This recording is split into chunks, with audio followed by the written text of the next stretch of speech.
सदा सिन्नो सदा तदानीं नासिद्र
भारत की खोज में मैं इतने दिन मसरूफ तो रहा, मगर आखिर कुछ पाया भी कि नहीं।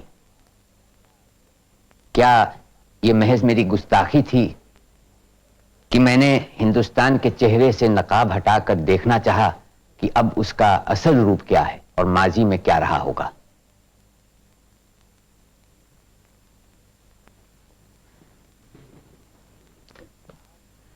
आज हिंदुस्तान 80 करोड़ मर्द औरतों का वतन है, जहां हर एक अपने अलग ख्याल और तसव्वुर की दुनिया में रहता है। जब आज ये कैफियत है तो उन अनगिनत इंसानों की बेशुमार नस्लों के अतीत को समझना और भी दुश्वार है। लेकिन कुछ तो है जिसने इन सब को एक ही सूत्र में बांधा था और आज भी बांधे हुए है। हिंदुस्तान एक जुग्राफी और माशी इकाई है जिसकी तहजीब अनेकता में एकता को अपनाती रही है। उन विरोधाभासों का पुलंदा है जो मजबूत मगर महीन जंजीरों से जुड़ा है। पुरानी गाथाओं की तरह उसमें मायावी स्वरूप है। वो एक अफसाना है, एक ख्याल है, एक ख्वाब है, एक प्रतीक है, मगर साथ साथ ठोस हकीकत भी है, मौजूद और व्यापक। रविंद्रनाथ ठाकुर ने कहा था कि मुझे भारत से प्रेम है, मगर इसलिए नहीं कि मैं भूगोल की देवी मूर्ति का पुजारी हूं, ना ही इसलिए कि मैंने इत्तेफाक से इसकी धरती पर जन्म लिया है, बल्कि इसलिए कि भारत ने युग युगांतर की उथल पुथल में भी उन जीवंत वाक्यों को जिंदा रखा है जो उसकी महान हस्तियों की दीपित चेतनाओं की देन थी। आदिकाल से ही भारतीय विचारक सृष्टि के रहस्य के बारे में सोचने लगे और ऋग्वेद के मशहूर नासदीय सूक्त ने जो सवाल उठाए वो आज के आधुनिक वैज्ञानिक विचार के कितने करीब लगते हैं। ना सदा सिन्नो सदा तदानीं नासिद्रजो नो व्योमा परो यत् किमावरीवः कुह कस्य शर्मन्नम्भः किमासीत् गहनं गभीरं न मृत्युरासीदमृतं न तर्हि न रात्र्या अनासीत् प्रकेतः सृष्टि से पहले सत नहीं था, असत भी नहीं, अंतरिक्ष भी नहीं, आकाश भी नहीं था। छिपा था क्या, कहाँ, किसने ढका था? उस पल तो अगम अतल जल भी कहाँ था।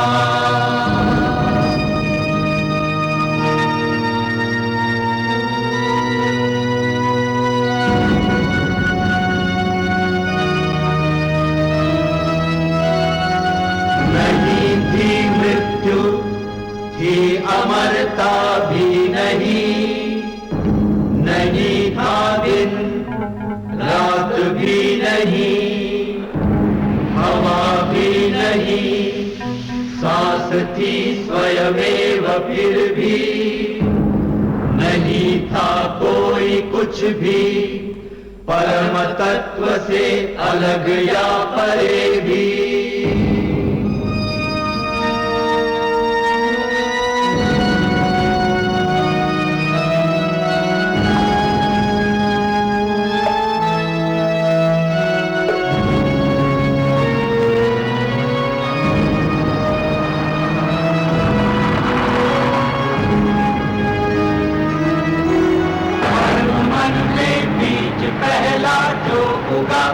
काम बनकर वह जगह कवियों ज्ञानियों ने जाना, असत और सत का निकट संबंध पहचाना।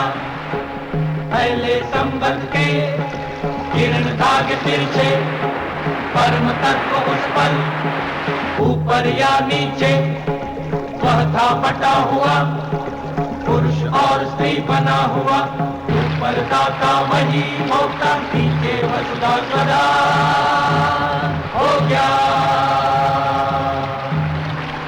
सृष्टि ये बनी कैसे, किससे आई है, कहाँ से, कोई क्या जानता है, बता सकता है? देवताओं को नहीं ज्ञात, वे आए सृजन के बाद। सृष्टि को रचा है जिसने, उसको जाना किसने?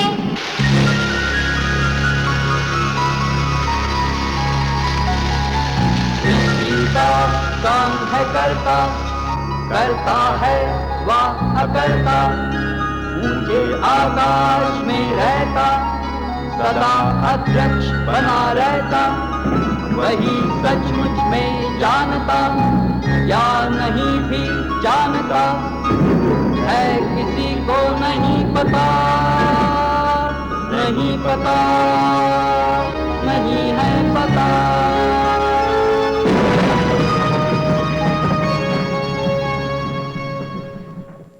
उत्तर वैदिक काल में रचे उपनिषद इसी ख्याल को आगे बढ़ाते हैं। आत्मा क्या है, सृष्टि और रचयिता क्या एक हैं या अलग? कठोपनिषद में नचिकेता और यम के वार्तालाप में इन्हीं सवालों का जवाब देने की कोशिश की गई है। महाराज, वो क्या है जो धर्म और अधर्म से अलग, कर्म और त्याग से परे, भूत और भविष्य के उस पार है? नचिकेता, जिस पद और लक्ष्य की महिमा वेद गाते हैं, जिसके लिए तपस्या की जाती है, जिसके लिए मनुष्य व्रत अनुष्ठान करता है, गहन अध्ययन करता है, वो एक ही शब्द में समाया हुआ है। वो शब्द है ओम। ये शब्द ही ब्रह्म है, यही परम है। जो इसे जान लेता है उसकी सारी इच्छाएं पूरी हो जाती हैं। मुक्ति को प्राप्त करने का यह सबसे ऊंचा साधन है, सबसे बड़ी उपासना है। वो ज्ञान स्वरूप आत्मा है, अजन्मा है, अमर है, सनातन है, नित्य है, पुरातन है। मृत्यु के बाद शरीर की समाप्ति हो जाती है, पर वो सतत विद्यमान रहता है। नचिकेता, अगर मारने वाला सोचता है कि मैं मारता हूं और मरने वाला सोचता है कि मैं मर गया हूं तो दोनों ही नासमझ है, दोनों अज्ञानी है। मनुष्य के भीतर बैठा सनातन न तो मारता है न मरता है। महाभारत रामायण महागाथाओं के युग में जब सत्ता और नैतिकता के सवाल उठे तो शांति पर्व और भगवत गीता में उन पर गंभीरता से विचार किया गया। अर्जुन को भगवान कृष्ण का उपदेश इस कश्मकश को स्पष्ट करता है। इसके बाद हर युग में गीता के नए अर्थ खोजे गए। हे कृष्ण, अपने ही बंधु बांधवों को युद्ध की इच्छा लिए तैयार खड़ा देख मेरे अंग ढीले पड़ रहे हैं, मुंह सूखा जाता है, शरीर कांप रहा है, भयानक रोमांच होता है, गांडीव धनुष हाथ से फिसला जाता है, सारी त्वचा जली जा रही है, मैं अटल खड़ा रहने में भी असमर्थ हूं, मन भ्रमित हो रहा है, बुरे लक्षण दिखाई दे रहे हैं। हे केशव,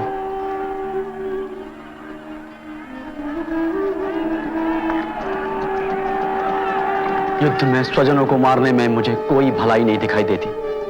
नहीं चाहिए मुझे विजय, राज्य, सुख। ऐसा राज्य हमारे किस काम का? ऐसे सुखों या ऐसे जीवन से क्या लाभ जिनके लिए हम राज्य, विलास और सुखों की कामना करते हैं? वे सब तो यहां अपना जीवन धन छोड़कर खड़े हैं। गुरु, पिता, पुत्र और पितामह, चाचा, ससुर, पोते, साले और दूसरे सगे संबंधी। नहीं हे कृष्ण, यदि ये मुझे मार भी डालें तो भी मैं नहीं मारूंगा। धरती तो कम है, 3 लोक का राज्य भी मुझे मिले तो भी मैं इनका वध नहीं करूंगा। हे अर्जुन, संकट की इस घड़ी में ये निराशा कैसी? श्रेष्ठ जन तो सदा इससे अपरिचित रहते हैं। ये भावना तो अपयश का कारण है। अर्जुन, नपुंसक ना बनो। पार्थ, तुम्हें यह शोभा नहीं देता। हृदय की इस तुच्छ दुर्बलता को छोड़, हे शत्रु विनाशक, उठ खड़े हो। मधुसूदन, भीष्म पितामह और गुरु द्रोण पर इस युद्ध में कैसे तीर चलाऊंगा मैं? दोनों पूज्य हैं मेरे। ऐसे सम्मानित गुरुओं का वध करने से तो इस लोक में भिक्षा मांग कर जीना अच्छा।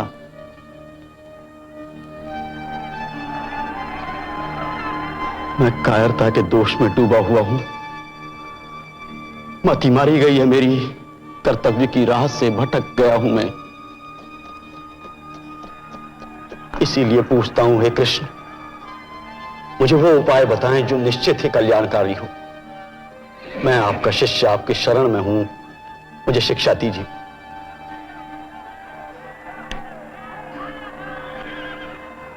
तुम उनके लिए शोक कर रहे हो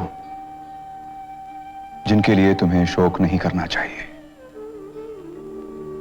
और फिर बुद्धिमत्ता की बातें कर रहे हो। अर्जुन, बुद्धिमान तो कभी मरे हुओं या जीवित लोगों के लिए शोक नहीं करते। ऐसा कोई काल नहीं हुआ जिसमें मैं न रहा हूं, या तुम न रहे हो, या ये राजपुरुष न रहे हों।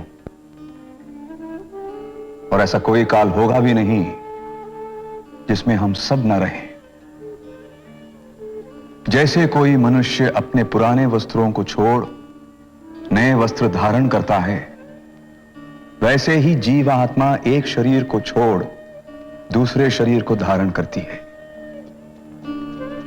अपने कर्तव्य को देखते हुए तुम्हें भय नहीं करना चाहिए, क्योंकि एक क्षत्रिय के लिए धर्मयुक्त युद्ध से कल्याणकारी और कुछ नहीं होता। कर्म पर ही तुम्हारा अधिकार है, उसके फल पर कभी नहीं। कर्मों का फल तुम्हारा उद्देश्य नहीं होना चाहिए, और ऐसा भी ना हो कि कर्म ना करने के प्रति तुम्हारी आसक्ति बढ़े। फिर आगे चलकर भगवान बुद्ध ने इसरार किया कि रिवायत और लीक के मुताबिक सोचना गलत है। तर्क से जो पहचाना जाए वही सही है, जिसे इंसान अपनी समझबूझ से स्वीकारता है। मत करो विश्वास, मत करो विश्वास केवल इसलिए क्योंकि वो तुमको बताया है, या कि वो परंपरा से पास आया है, या कि उसको स्वयं तुमने सोचकर अपना लिया है। मत करो विश्वास उसका जो कहा गुरु ने तुम्हारे, क्योंकि श्रद्धा है तुम्हारे हृदय में गुरु के लिए। तुम परीक्षण करो, स्वयं ही उचित विश्लेषण करो, और जब पाओ कि कोई एक विचार सबके लाभ का है, बहुजन की भलाई का, कल्याण का सब प्राणियों के, तुम करो विश्वास उसका और जुड़कर रहो उससे। वही केवल एक होगा पथ प्रदर्शक, क्योंकि वो विश्वास होगा स्वनिर्मित, इसलिए होगा सुनिश्चित।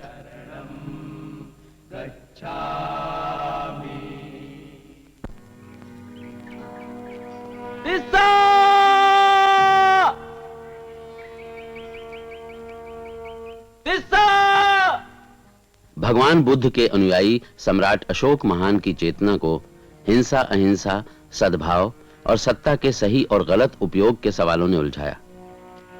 जय हो महाराज। जय विजय अपशब्द जैसे लगते हैं। अच्छा किया तुम चले आए, मन की शांति तो मिली। इतने बड़े युद्ध में विजय प्राप्त करने के बाद भी इतना अशांत, क्या बात है भाई?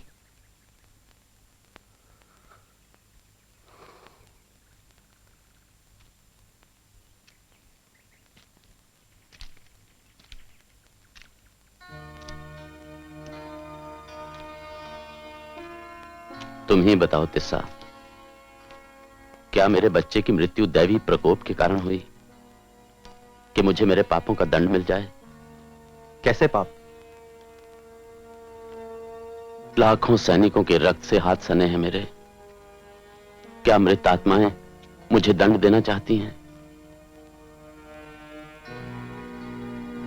देख रहा हूं कि पश्चाताप की अग्नि में जल रहे हैं आप। अच्छा है, अभी तक आत्मा मरी नहीं। भाई अशोक, आप अपने बच्चे की मृत्यु के उत्तरदायी नहीं, किंतु उन लाखों सैनिकों की मृत्यु के उत्तरदायी अवश्य हैं। मैं क्या करता, साम्राज्य की रक्षा के लिए करना पड़ा। साम्राज्य? गौतम बुद्ध का कहना है कि जिस राजा ने धरती का एक टुकड़ा जीत लिया है, वो दूसरा भी जीतना चाहेगा। सारी धरती जीतने के बाद वो आकाश पर राज करना चाहेगा। इसी प्रकार मन की इच्छाएं कभी पूरी नहीं होंगी। अधूरी इच्छाएं ले ही वो मृत्यु को प्राप्त हो जाएगा, और साथ में कुछ नहीं जाएगा, कोई नहीं जाएगा। अशोक, मुट्ठी बांधे आना है, हाथ पसारे जाना है। मैं क्या करूं मेरे भाई? गौतम बुद्ध के शरण में आ जाइए, इसी में आपकी मुक्ति है। एक योद्धा के जीवन कर्म और भगवान बुद्ध की शिक्षाओं में विरोधाभास है तिस्सा। सम्राट के रूप में मेरे कुछ कर्तव्य हैं। भगवान बुद्ध की शिक्षा, सबको समान समझो, सबसे प्रेम करो, क्या यह शिक्षा मुझे अपराधियों को दंड देने की अनुमति देगी? क्यों नहीं? दंडनीय को दंड और प्रशंसनीय को प्रशंसा मिलनी ही चाहिए। अपराधी को दंड राजा की भावना के कारण नहीं, उसके दुष्कर्मों के कारण मिलता है। और युद्ध में हुआ रक्तपात अकारण है तो निंदनीय है, किंतु शांति स्थापित करने के सभी प्रयत्नों के बाद यदि कोई राजा युद्ध में उतरता है तो उसे दोषी नहीं ठहराया जा सकता।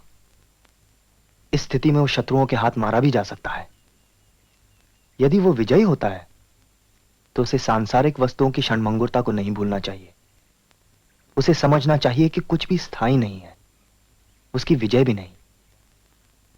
एक ही उपाय है, स्वयं को शांत रखकर अपने मन से घृणा निकाल दें। विरोधी को अपने बराबर का स्थान देकर कहें आओ आओ, हम शांति से रहेंगे, भाई बनकर रहेंगे। अशोक, कलिंग के युद्ध में आपको महान सफलता प्राप्त हुई है, किंतु जब आप स्वयं पर विजय प्राप्त कर लेंगे तो यह सफलता महानतम होगी।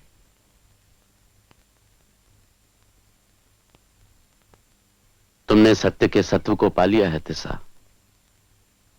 तुम मेरे साथ वापस राजप्रसाद चलो, मेरे गुरु बनकर। नहीं, यह संभव नहीं है मेरे लिए, ना मैं इस योग्य ही हूं। चौमासा बीत चुका है, अब भ्रमण करना होगा। भ्रमण के लिए बाद में चले जाना, अभी मेरे साथ राजप्रसाद चलो। गौतम बुद्ध ने हमारे लिए कुछ नियम बनाए हैं, उनका पालन करना ही होगा। ठीक है, तो फिर मैं भी तुम्हारे साथ चलूंगा। एक भिक्षु का जीवन जी सको तो चलो, पेट की आग बुझाने के लिए भिक्षा मांग सको तो चलो, धरती को बिछौना मानकर आकाश ओढ़ सको तो चलो, ऊबड़ खाबड़ रास्तों पर। बस तिस्सा, मैं चलूंगा। उपवास व्रत से क्या होता। फिर आए अप्पर जैसे भक्ति संत, जिन्होंने ऊंच नीच, रीति अनुष्ठान सबको त्यागने की ठानी, और जिन्होंने निर्गुण या सगुण देवता और भक्त के बीच किसी दूसरे की आवश्यकता को नकारा। क्या होता उपवास व्रत से क्या होता। ये पागल ही नहीं, अधर्मी भी है, पाप का प्रचार करता फिरता है। महाराज, राजमहल की चारदीवारी से बाहर निकलकर सुनिए कि लोग क्या कह रहे हैं। उनका कहना है कि वो इन पुरोहितों से डरते हैं क्योंकि इनकी बातें उनकी समझ में नहीं आती। अहिंसा की बातें करने वाले इन लोगों से वो इसलिए डरते हैं क्योंकि वो उनकी कल्पना से कहीं अधिक क्रूर हैं। उनका कहना है कि भगवान ने इन्हें भुला दिया है।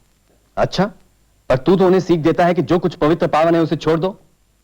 मैं तो उन्हें सिर्फ ये शिक्षा देता हूं कि यदि वो भगवान के साथ संबंध बनाना चाहते हैं तो उसके लिए उन्हें किसी बिचौलिए की जरूरत नहीं है।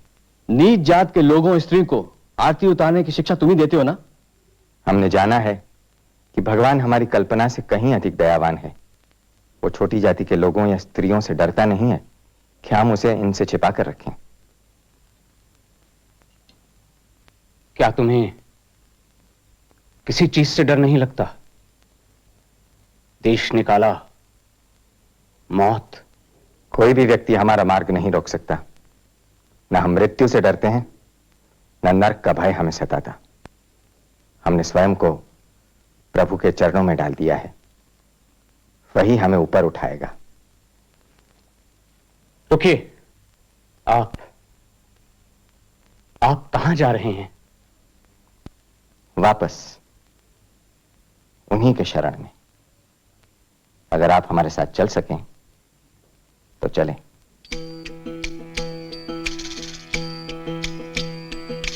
जीवन में कुछ सार नहीं है, जीने का अधिकार नहीं है। जीवन में कुछ सार नहीं है, जीने का अधिकार नहीं है।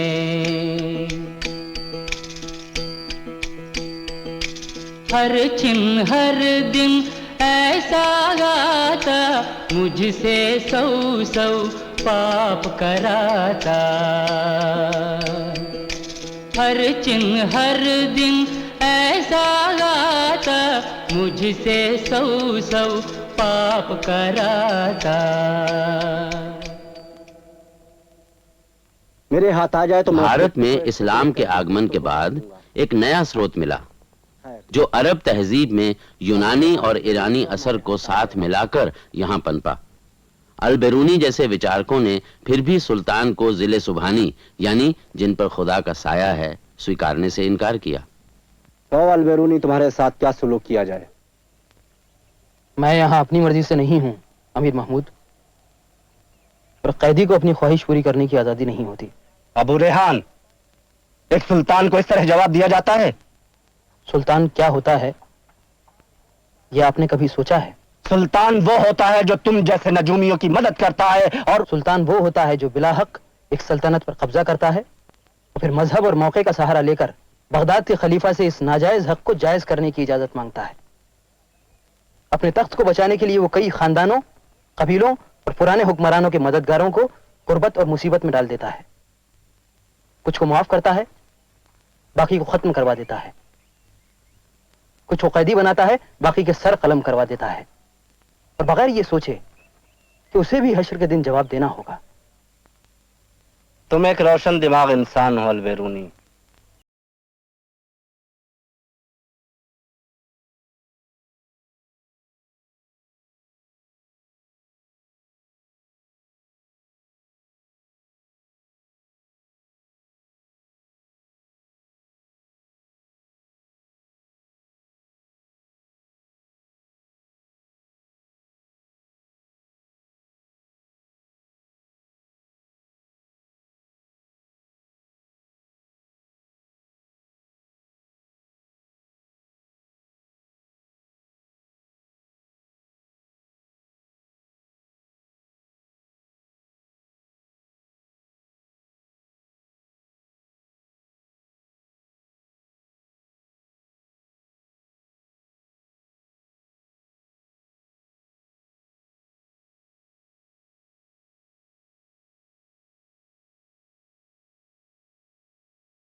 बुलाए नैना बनाए बतिया।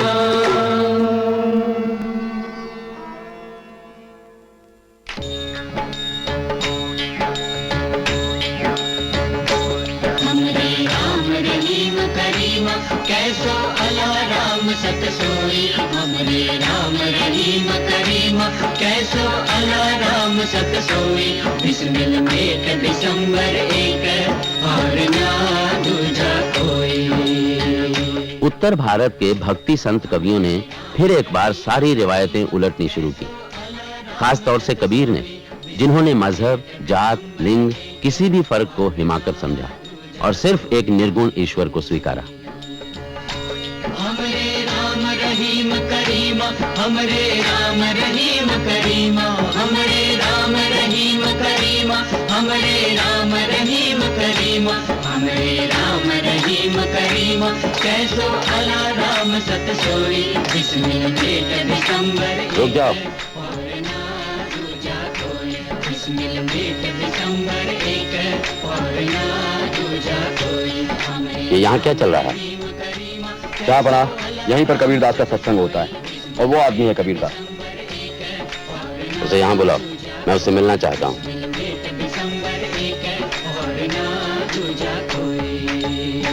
कबीरदास, जहां पना बुला रहे हैं।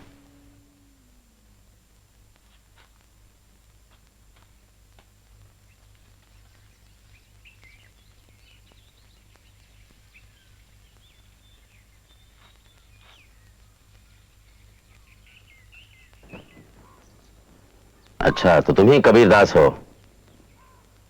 मैंने तुम्हारा नाम तो सुना था, मैं तुमसे मिलना चाहता था। यहाँ ये क्या कर रहे थे? भगवान का नाम लेते हैं साहब। तुम सिर्फ दरवेशी ही करते हो या कोई और काम धंधा भी करते हो? मेरा मतलब है कि भीख मांग कर खाते हो या? जुला हूँ साहब, कपड़ा बुनता हूँ। वो मेरा गुरु भाई रायदास चमार है, सेना नाई का काम करता है और बशीरा बिश्ती है। अच्छा, तो तुम फकीर नहीं हो। मैं सोचे बैठा था कि तुम फकीर हो। तुम फक्त खुदा की इबादत करते हो। तुम तो दुनियावी आदमी हुए। मैं तो खुदा का बंदा हूँ साहब। मेरा मजहब इंसान की मोहब्बत है, खुदा की बंदगी है। तुम्हारा कोई दीन तो होगा ही, तुम इबादत तो करते होगे। मैं तो उस खुदा की इबादत करता हूँ जो हर इंसान के दिल में रहता है। इस घट अंतर बाग बगीचे, इसी में सृजनहारा। इस घट अंतर 7 समुंदर, इसी में 9 लख तारा। इस घट अंतर पारस मोती, इसी में परखन हारा। इस घट अंतर अनहद गरजे, इसी में उठत पुहारा। कहे कबीर सुनो भाई साधो, इसी में साईं हमारा। मगर ये मेरे सवाल का जवाब तो नहीं हुआ। मैं फिर पूछ रहा हूँ फकीर कि तुम्हारा मजहब क्या है? मैंने मजहब छोड़ दिए हैं साहब। मजहबों को छोड़ दिया है? ये कैसे हो सकता है? अभी तो तुम खुदा की जात की बात कर रहे थे। पर खुदा की जात तो कोई मजहब नहीं है। रोजा नमाज मजहब है, पूजा पाठ मजहब है, व्रत उपवास मजहब है। तो फिर? जो तुर्क रोजा नमाज न रखे वो तुर्क नहीं है, जो हिंदू व्रत उपवास न करे वो हिंदू नहीं है। ठीक ही तो है। पर मैं हर इंसान को हिंदू और तुर्क की नजर से नहीं देखता। हिंदू हिंदू है, मुसलमान मुसलमान है। हिंदू का बेटा हिंदू ही तो होगा। पर जन्म से तो सभी इंसान हैं। वरना ब्राह्मण का बेटा माँ की पेट से तिलक लगाकर पैदा होता और तुर्क का बेटा खतना करके। ये क्या बक रहा है? फकीर, तुम्हारे ये फलसफे तुम्हें बहुत दूर नहीं ले जाएंगे। मुझे बहुत दूर नहीं जाना है साहब। मैं तो सिर्फ अपने मालिक के चरणों तक पहुंचना चाहता हूँ। एक इंसान के दिल से दूसरे इंसान के दिल तक जाना चाहता हूँ। यह आदमी दीन की तौहीन करता है, रोज नमाज को बुरा भला कहता है, यहाँ तक कि मस्जिद की सीढ़ियों पर बैठकर उल्टा सीधा बकता रहता है। मैं तो सोच रहा था कि मैं तुम्हें दिल्ली लेकर जाऊंगा और शेख तकी साहब से मिलवाऊंगा, मगर मैं देख रहा हूं कि तुम खप्ती और जनूनी आदमी हो और अपनी ऊल जलूल बातों से यहां बदअमली फैला रहे हो। बोलो, तुम्हारा मजहब क्या है? एक निरंजन अल्लाह मेरा, हिंदू तुर्क दुई नहीं मेरा। पूजा करूं न नमाज गुजारूं, एक निराकार हृदय नमस्कारूं। ना हज जाऊं न तीर्थ पूजा, एक पिछाणी तो क्या दूजा। कहे कबीर भरम सब भागा, एक निरंजन सो मन लागा। इसे शहर से बाहर ले जाओ और हटाओ इन लोगों को यहां से। निर्भय निर्गुण गाऊंगा, मोको कहां ढूंढे रे बंदे। मैं तो तेरे पास में, ना मैं देवल ना मैं मस्जिद ना काबे कैलाश में।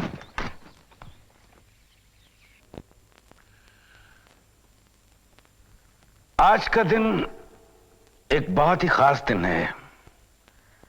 मैंने आप सबको इसलिए यहां बुलाया है क्योंकि आप सब मेरे दिल के बहुत करीब हैं।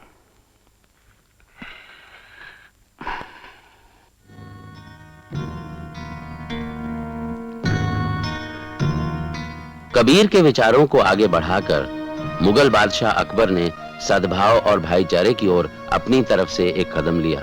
आप समझ सकेंगे कि मैं जिस दीन इलाही का ऐलान करने जा रहा हूं उसके माने क्या हैं। राजा मानसिंह जी, आप इस दीन इलाही के शागिर्दी कबूल करना पसंद करेंगे? हुजूर, मैं तो अपनी जान हमेशा हथेली पर रख कर चलता हूं। शागिर्दी का इससे बड़ा प्रमाण को नहीं दे सके, पर जब इसका मतलब कोई और धर्म से है तो एक बात साफ है, मैं हिंदू हूं, पर आप हुक्म करो तो मुसलमान भी हो जाऊंगा। इन दो धर्म को छोड़ मारे को और कोई धर्म को नहीं दिखे। राजा मानसिंह, डरने की कोई बात नहीं। दीन इलाही को कबूल करने के लिए किसी किस्म का दबाव या जबरदस्ती नहीं है। फिर भी आपका जवाब सुनकर ऐसा लगा कि इस नए मजहब के बारे में लोगों के दिमाग में कोई गलतफहमी है। दीन इलाही सिर्फ एक इंसानी फर्ज है। मैं तो यहां तक कहूंगा कि हर बादशाह के लिए इंसाफ और अपनी रियाया के लिए बेहतरी से बढ़कर कोई इबादत नहीं।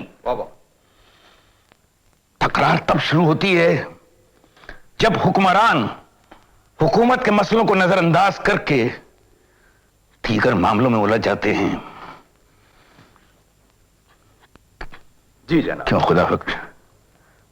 और ठीक वैसे ही जब कोई मजहबी सल्तनत के मामलों में हिदायत देने लगता है। हम नहीं चाहते कि हमारी सल्तनत कदामत परस्ती का शिकार बन जाए और उसका इस्तेमाल सिर्फ किसी एक खास मजहब की तरक्की के लिए किया जाए। जब ऐसा होता है तो सल्तनत की तरक्की नहीं हो सकती। तरक्की तब भी नहीं होती जब हुक्मरान मजहब और सियासत के बीच में झूलने लगता है। आपने ठीक कहा हुजूर, एकदम ठीक। इसलिए हम ये दीन इलाही का ऐलान कर रहे हैं।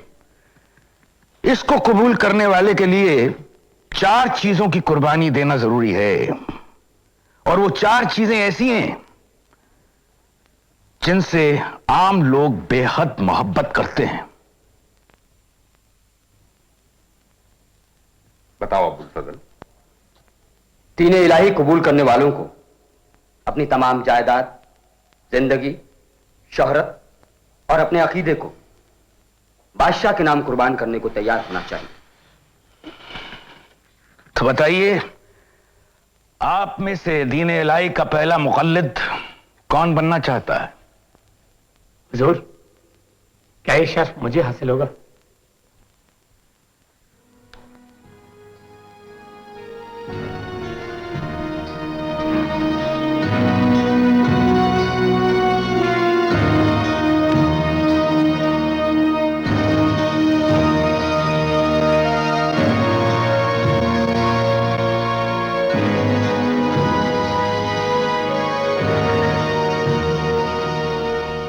अकबर के परपोते औरंगजेब और शिवाजी में इसी मुद्दे पर वाद विवाद हुआ। शिवाजी, आप खफा होकर भरे दरबार से उठकर चल दिए, क्या हम इसकी वजह पूछ सकते हैं? दक्कन के राजा को पंच हजारियों के बीच खड़ा करना क्या आपको शोभा देता है? जाहिर है इतना छोटा ओहदा आप कबूल करने को तैयार नहीं। यह हमारे कारकुनों की गलती है। हम आपके साथ दोस्ताना ताल्लुकात चाहते हैं। आप हमारे छोटे भाई जैसे हैं। आपके भाइयों के साथ क्या सलूक किया गया है यह हमें अच्छी तरह मालूम है। शिवाजी, हम आपकी साफ गोई की दाद देते हैं। हम मराठों के साथ दुश्मनी नहीं बढ़ाना चाहते। आप जो सुलहनामा चाहते हैं कहें, हमें मंजूर है। हम आपकी तख्त नशीनी को भी मंजूरी बख्शने के लिए तैयार हैं। यानी हम आपकी इजाजत के साथ राज्याभिषेक करा सकते हैं। आप बहुत जल्द खफा हो जाते हैं। इस मुल्क में चला आता 200 साल पुराना दस्तूर यही रहा है। मुगल साम्राज्य खुद 200 साल पुराना नहीं है हुजूर, और बाकी राजा दिल्ली की मेहरबानी के मोहताज रहे। ये परंपरा तो 100 साल पुरानी भी नहीं है। मगर इन 100 सालों में किसी ने आजाद राज कायम करने का ख्वाब नहीं देखा है। अनेक वर्षों के बाद दक्कन के एक हिस्से में हमने अपना राज्य बसाया, जहां इससे पहले बद इंतजामी के अलावा और किसी का राज नहीं था। क्या वहां की बद इंतजामी के जिम्मेदार हम हैं? वो इलाका आपका था कब? आपकी जिम्मेदारी तो बस इतनी है कि आपने अपने बुजुर्गों की बनाई हुई लीग को छोड़ दिया। हमारे बुजुर्गों ने क्या कर दिखाया है, इसे हमें आपसे सुनने की जरूरत नहीं है। आपने जो नीतियां अपनाई हैं उससे देश का कल्याण कभी नहीं हो सकता। शिवाजी, तुम्हारी इतनी हिम्मत कि तुम हमारे सामने हमारी तबाही की बात करो। अगर हमने राजा जयसिंह से वादा ना किया होता तो इस हिमाकत की कीमत तुम्हें अपना सर देकर चुकानी पड़ती। हम तुम्हें रुखसत देते हैं। राजा साहब, अगर तुम दिल्ली के तख्त के साए में नहीं रहना चाहते तो मत रहो। हम भी तुम्हारी शक्ल नहीं देखना चाहते। राम सिंह, इसे सलाबत खां की हवेली में रखा जाए, कड़े पहरे के साथ। जहां अपना हमारे वालिद साहब।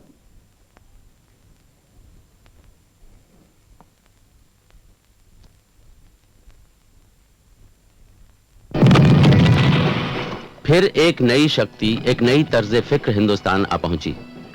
18वीं सदी में यूरोप के साम्राज्यवाद ने अंग्रेजों में इतना घमंड और इतनी खुदएतमादी भर दी कि वो देखते देखते हिंदुस्तान के मालिक बन गए। I doubt if we'll meet another adversary like Tipu again, sir. This battle will serve as a warning to other Indian rulers not to invite other powers to try and drive us out of India. They will now realize that the East India Company is the supreme power in India. But sir, every country wants to be independent. No. It is the manifest destiny of the natives of India to prosper under the benign rule of the British rather than under some corrupt Oriental despot. जिस दौर में Europe में औद्योगिकरण और तर्कवाद पनप रहा था, तब भारत के कुछ हिस्सों में, खासतौर से बंगाल और महाराष्ट्र में उनका असर महसूस किया गया।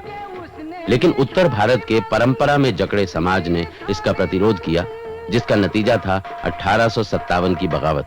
इधर सिपाही था बना असंतोष का धाम, गरज उठा एक सिंह था मंगल पांडे नाम, मंगल पांडे नाम। अरे बाहर आओ, क्या लुगाई जैसी चूड़ी पहने हो का? अरे सौख तुम्हें भगवान की, अपने पिता, अपनी मैया की। अरे कब तक सहवे करोगे जुल्म जबरदस्ती? अब तो आंखें खोल के देखो, क्या तब होश में आओगे जब धर्म भ्रष्ट हो जाओगे? कड़ा बाहर, ए मरद बच्चा, निकलो बाहर। का पगलाए गए होगा मंगल पांडे, का करत हो? घड़ियाल बजा तू, बजा घड़ियाल, बुला सिपाही इनको। तेरी आंखें फूट गई हैं का? अरे गौरन की पलटन आ रही है, कल ही आधी नदी किनारे उतरी, कल आवेगी, परसों आवेगी। हम सब उनको काट भून के नदिया में बहा देगी। उन सब उनको जो मुंह से कारतूस नहीं छीलत है। बजा कर तू, बजा, चल।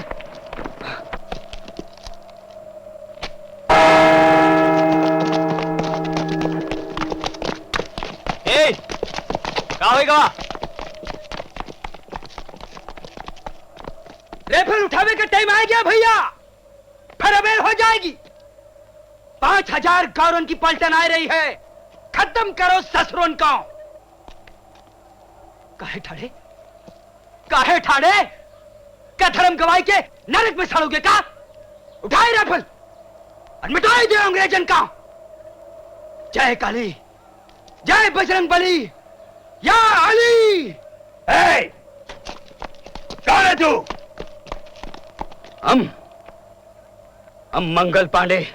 इधर काय को आया ब्लडी फूल? राइफल के काय को चिराता? पंख नशा नहीं उतरा? चुप रहना मानता। अब तुम्हारा राज खत्म हो गया। जाओ अपने मुल्क को, जाओ। हम तुमको 2 मिनट का टाइम देता। नशा में है बदतमीज। चलो उसको मार लो।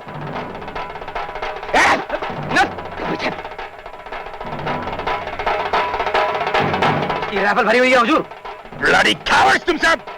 काला रंग का पैदाइशी कायर साला!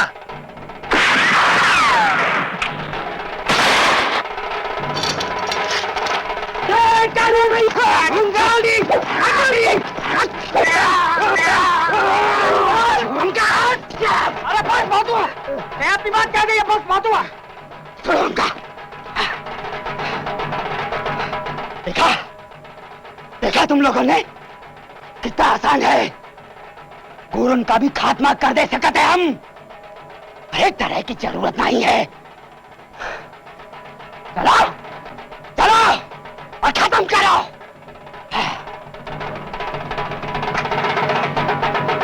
चलो।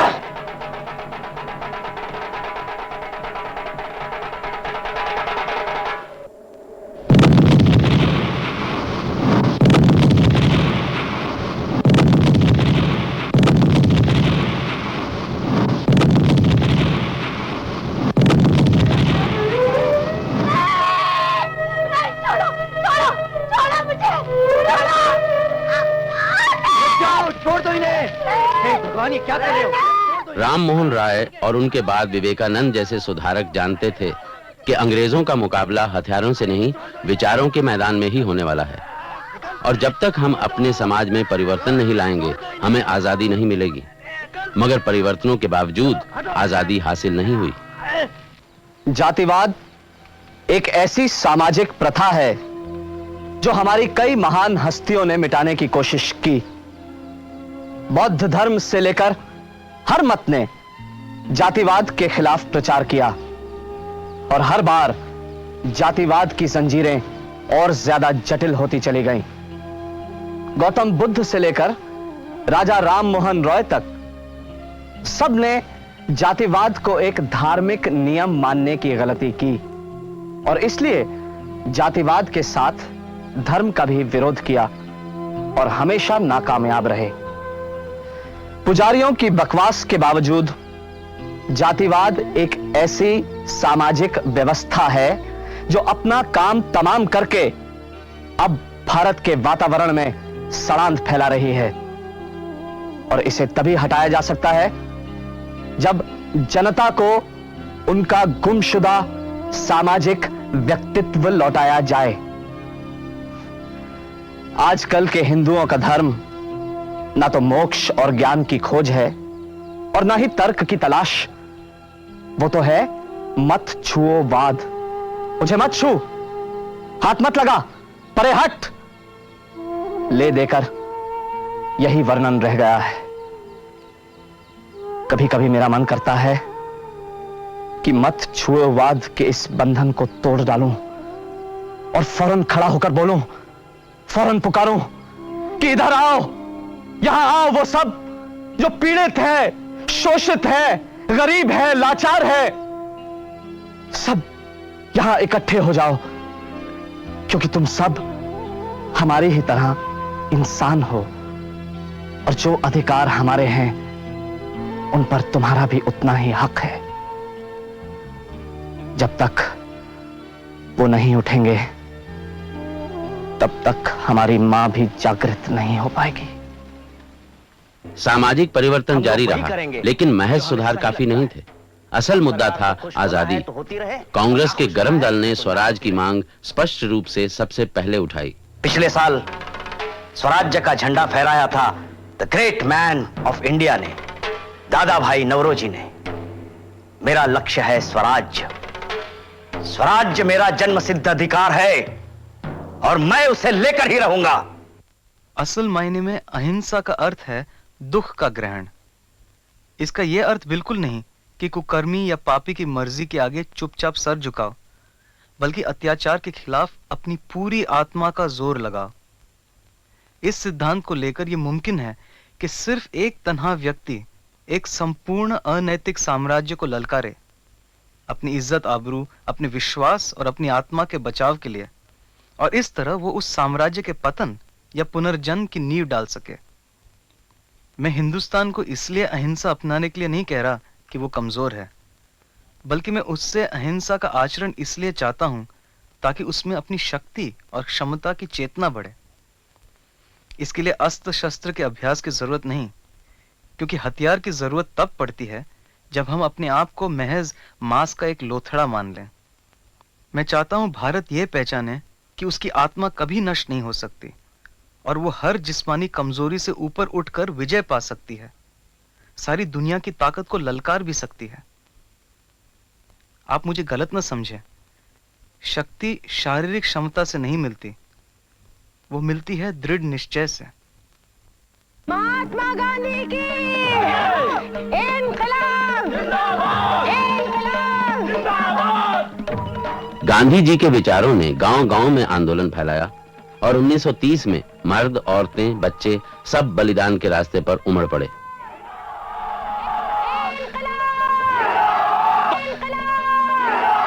तुम लोग आगे मत बढ़ो वरना हम गोली से उड़ा देंगे। अहिंसावादी या कुछ भी, तुम खेत के इस तरफ नहीं आ सकते। ये खेत हमारे हैं। ये खेत बिक गए ईश्वर। भाई साहब, ये धरती हमारी, तुम भी हमारे, हम सब भारत माता के बच्चे हैं। मैं तो आपको आखिरी बार बोलता हूँ, आप लोग आगे नहीं बढ़ सकते वरना मैं गोली चला दूंगा। आगे बढ़!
सब कुछ चला गए थे भैया।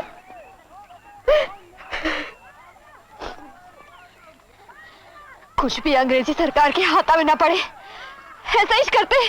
चलो चलो।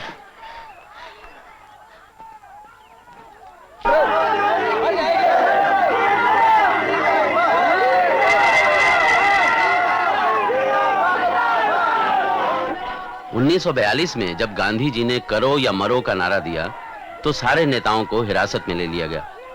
फिर भी आंदोलन एक बाढ़ बनकर फैलता रहा। भाइयों, अभी हमने ट्रेन को रोका। अगर अंग्रेजों ने भारत नहीं छोड़ा तो हम पूरे देश को रोक देंगे। हमारा सौभाग्य है कि बनारस से आए हुए ये नेताजी हमारे साथ हैं। हम चाहेंगे कि गांधी जी के नए आंदोलन के बारे में हमें बताएं।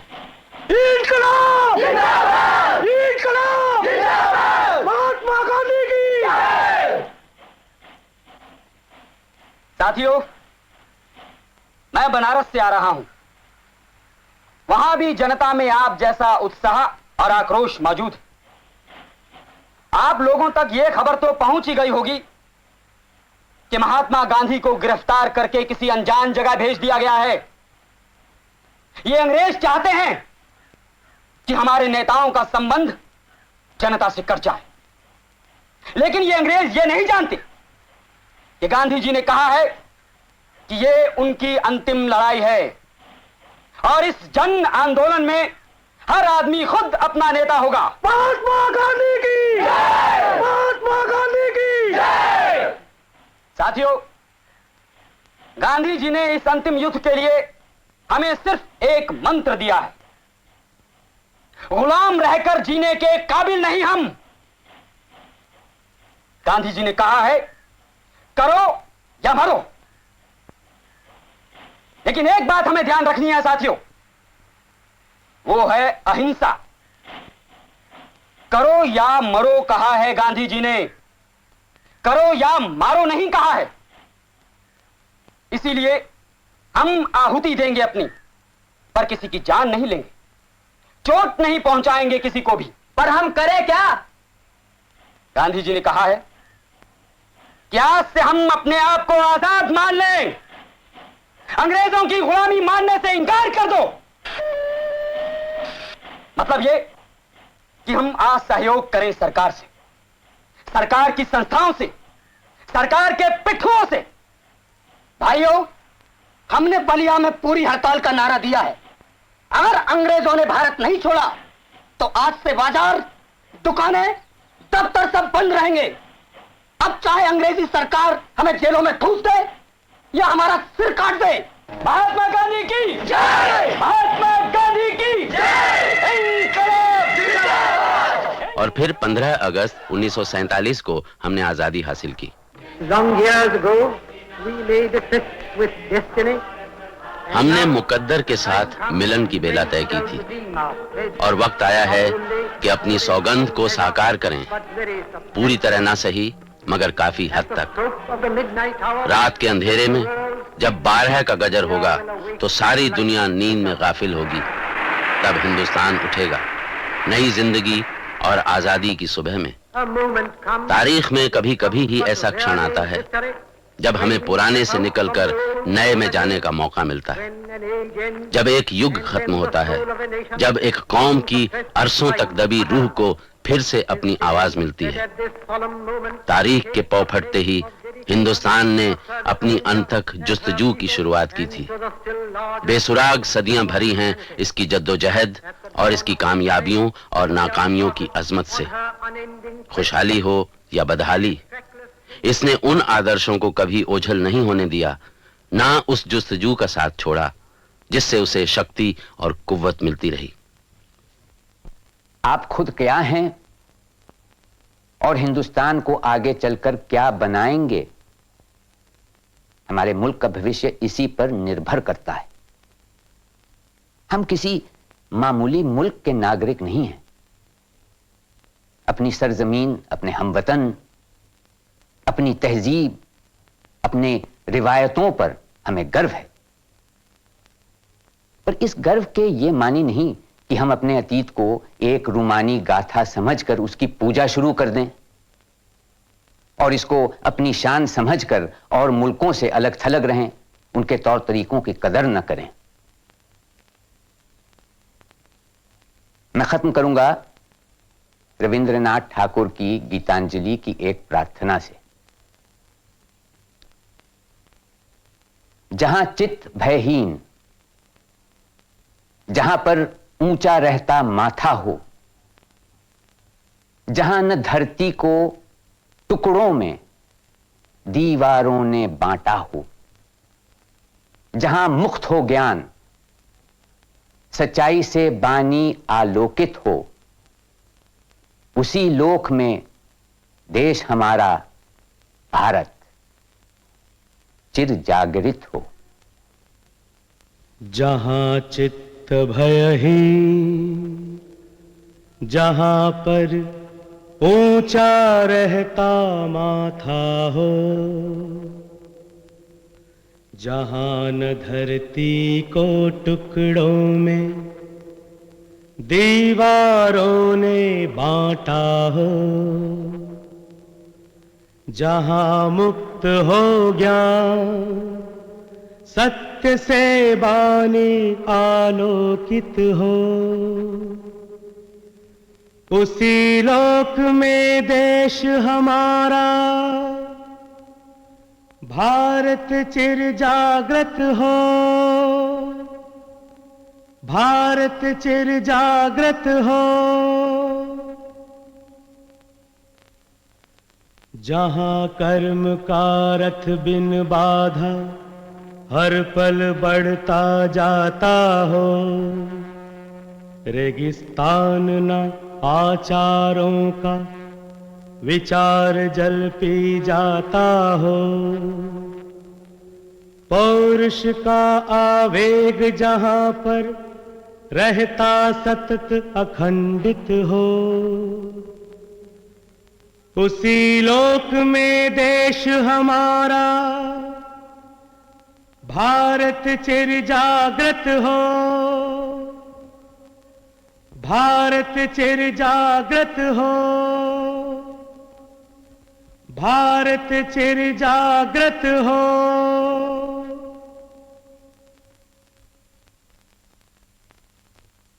हिरण्यगर्भात् समवर्तताग्रे